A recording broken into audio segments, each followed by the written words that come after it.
Yes, I know that people, researchers, scientists, people that have an experience with certain things, that they've told you what this thing means. And they've done their studies and they've implied to you that they're the experts in this. And so they give you the meaning of this thing. But what if you just said, thank you for your opinion. Thank you for your position on that. And I want to have my own meaning. And that's kind of what happened to me when I took a bicycle ride around the island of Kauai when my brother lived there. And I just decided to get passes for all the different campsites. And I had a bicycle and I had a trailer and I had a tent with me. And I just bought all my campsite tickets. I think it was like $3 for each one. And I just kind of planned out my route. And people would tell me, don't go to Anahola because a lot of drug things happening there. It's not very safe there. And I thought, man, maybe it's the rebel inside of me, but I just wanted to have my own experience. And if it turned out to be a unsafe place to be, then I would have my own experience of it. And then they said, well, what you really want to do is you want to go to Polihale. And that's a very spiritual place. And it's got this energy there. And I said, okay, I'll take that and I'll go out there with an open heart, open mind, and have my own experience. And of course, wouldn't you know that I went to Anahola and I had this amazing experience where I was sort of in a lucid state in my tent and I had this vision. And the vision was of Earth and all these beings. They were all beings of light and they didn't have their own personalities, but they were all just these light beings.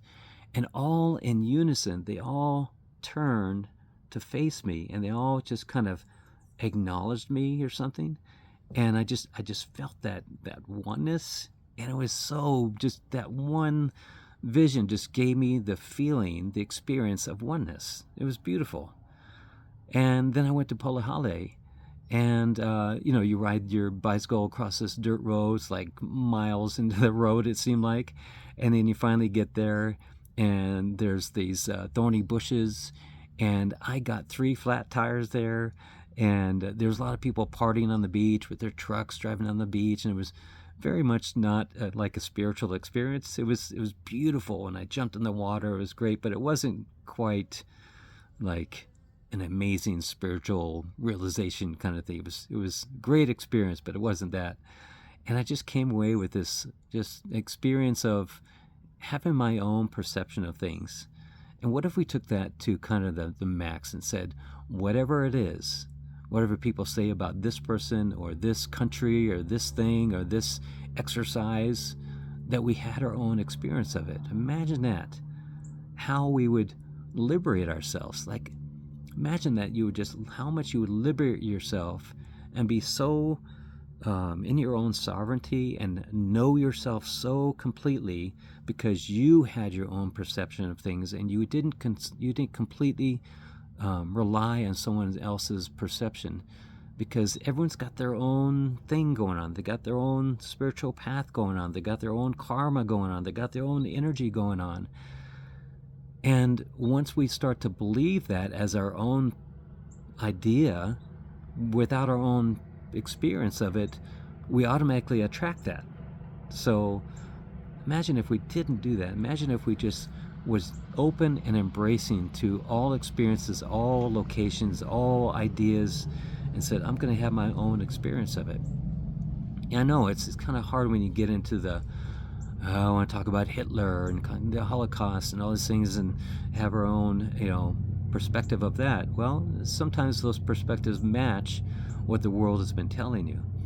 But a lot of them aren't. We just rely on, quote, the experts. And we had that experience lately with the whole COVID thing, that there were so many, quote, experts out there, and we had to rely on what we thought was the real science or the real experts. But imagine if we just relied on our own life experience of that. Because once we start doing that, we start realizing that, wow, we are real creators in this. We are real manifestors in this. Like, we have a lot more power to create and attract than we ever thought we did. And if you have any sort of resistance to that, just kind of question where that resistance comes from. Is that coming from your heart of expansion, or is that coming from the fear of the mind? And I'll even go a little further. There's a lot of people as lemmings following the herd. And I don't know about you, but I'm not really one to follow the herd. And yeah, I've had some good experiences and some bad experiences, but they were all my experience. And I'm so glad that I kind of took that extra step and went out on the edge and experienced kind of some pretty radical things in my life. But it's gave me a real nice perspective of being more discerning, being more aware of how I feel and how my body feels and my intuition. And I think that really plays a good part in my life. Thank you.